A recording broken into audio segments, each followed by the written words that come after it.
Aujourd'hui, amenez vos gonzesses, on va parler chaussures.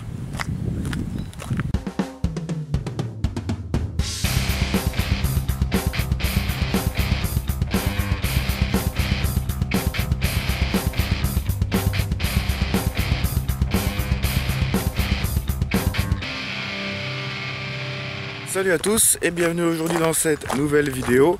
Comme dit dans l'intro, aujourd'hui on va parler équipement, on va parler habillement, on va parler chaussures. Donc récemment j'ai une de mes Rangers qui m'a lâché, qui a malheureusement craqué à l'avant suite à un petit accident de bûcheronnage. Donc j'ai été content que ce soit la Rangers qui lâche en protégeant mon pied pour éviter de finir à l'hosto. Mais bon, Rangers complètement éclatée, complètement ouverte, irréparable. Et vu que ça faisait quand même à peu près depuis mes débuts d'airsoft, donc 5 ou 6 ans que je jouais exclusivement avec les Rangers, je me suis dit pourquoi pas profiter de ça pour changer, pour passer un peu à autre chose. Après avoir regardé pas mal d'avis, de reviews, d'articles, pas mal de choses sur internet, j'ai donc choisi une paire de bottes de chez Patagon. Il s'agit ici des modèles Scorpion que vous pouvez trouver soit en noir comme ici, soit en coyote. Et ma foi, pour le moment j'en suis assez satisfait. Alors rentrons un peu dans le vif du sujet de ces Patagon. Donc les Patagon Scorpion Black, ce sont donc des bottes qui sont composés principalement de cuir et de matière synthétique et vraiment de gros caoutchouc bien épais pour la semelle. Donc ces bottes, je vous les présente quand même après les avoir utilisées un bon nombre de fois. Je les ai testées sur différents terrains. Je les ai testées dans de la caillasse, dans de la forêt, dans du bâtiment, donc sec et mouillé, des terrains un peu glissants, un peu escarpés, un peu tout. Donc vraiment un peu tout type de terrain que j'ai pu arpenter avec. Et là pour le coup, j'en suis vraiment pas déçu. J'en suis vraiment super satisfait. Déjà, premier gros point positif, j'ai jamais eu mal aux pieds avec. Même la première fois que je les ai mises, je les ai quand même faites un peu en les mettant chez moi pour aller me promener avant de vraiment les tester sur terrain et courir avec et crapahuter pas mal avec. Je n'ai jamais eu mal aux pieds avec. Deuxième gros point, par rapport à des Rangers, elles sont très légères. Elles sont beaucoup plus légères qu'une paire de Rangers et c'est des nuages en fait. J'ai l'impression d'avoir des nuages, des coussins aux pieds. C'est vraiment impressionnant, je les sens absolument pas. Elles gardent malgré ça un très bon maintien au niveau de la cheville. Toute la partie là est assez rembourrée, assez épaisse. Fait vraiment un maintien, fait vraiment une ceinture autour du pied, autour de la cheville qui est vraiment impeccable, tout en gardant la souplesse de la chaussure. Donc là, à ce niveau-là, on peut vraiment crapahuter sans problème, sans risquer de se faire mal. J'ai noté qu'elles sont un petit peu glissantes. Bon bah ça reste du caoutchouc, hein. Marcher sur une plaque de verglas avec des Rangers avec ça, ou un sol en pierre lisse ou mouillé ou en bois, vous vous casserez la gueule pareil avec ça ou avec des Rangers quoi. Il n'y a pas de souci là-dessus, mais non, il y a vraiment surtout un confort et un maintien des pieds qui est top. Tout en étant vraiment super légères et super confortables. Elles sont relativement bien étanches.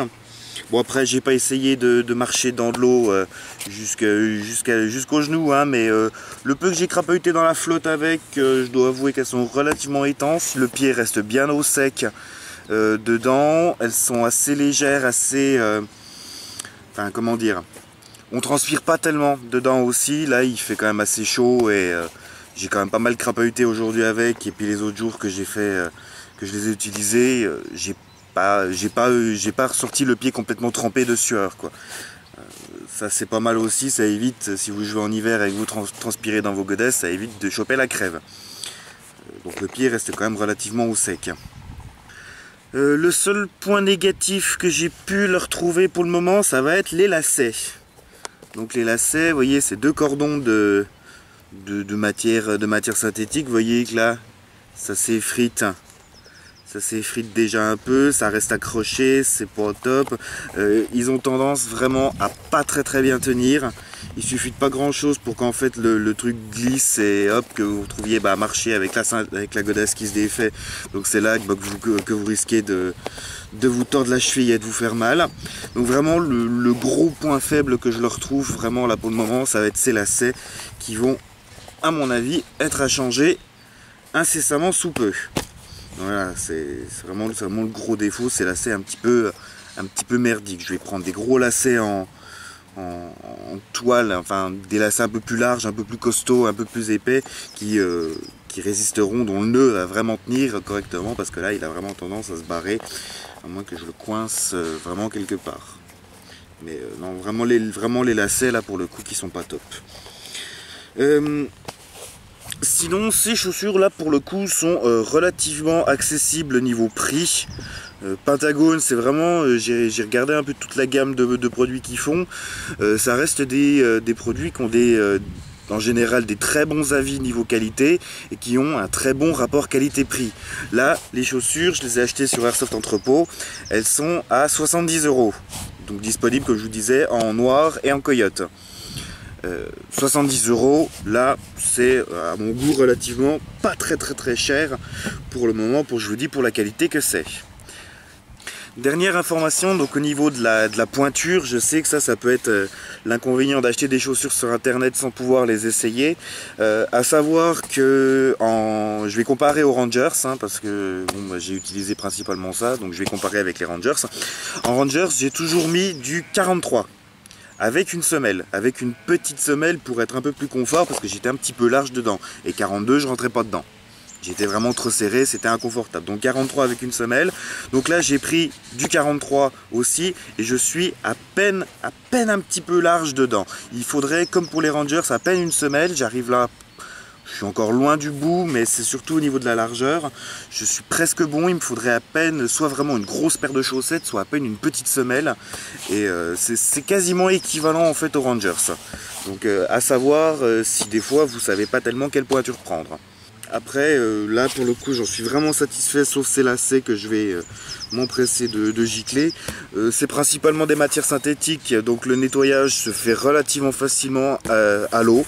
À faire attention avec les parties qui sont en cuir, pensez à les nourrir, à les traiter, à les cirer un petit coup de temps en temps. Mais le nettoyage se fait super facilement. Elles vous sont livrées avec un sac en toile qui permet de les transporter, de les stocker quand elles sont sales pour pas en foutre partout. Ça c'est un bon point, ça peut toujours servir, c'est vachement pratique pour les transporter. Donc un petit sac en toile, le noir tout con, mais c'est un petit plus, c'est toujours ça de prix, c'est assez sympa pour être souligné. Bref, voilà, j'ai pas grand chose d'autre à vous dire sur ces Patagones. Là j'avoue que j'étais grand fan de Rangers et là je trouve une paire de godasses qui vont vraiment bien et qui changent un peu, même si je reste toujours gros fan de Rangers. Je pense que je m'en rachèterai quand même une paire à l'occasion. Mais là pour le moment, vraiment top niveau qualité-prix, quoi. Niveau rapport qualité-prix. Voilà, j'en ai maintenant terminé avec la vidéo de présentation de ces bottes Scorpion de chez Patagon. Donc si vous avez des remarques, des questions, n'hésitez pas à le faire dans l'espace commentaire. Comme toujours, n'hésitez pas à liker et à partager la vidéo et à vous abonner à ma chaîne si ce n'est pas déjà fait. Sur ce, je vous dis, comme toujours, merci d'avoir regardé. Salut, airsoftez bien et à la prochaine.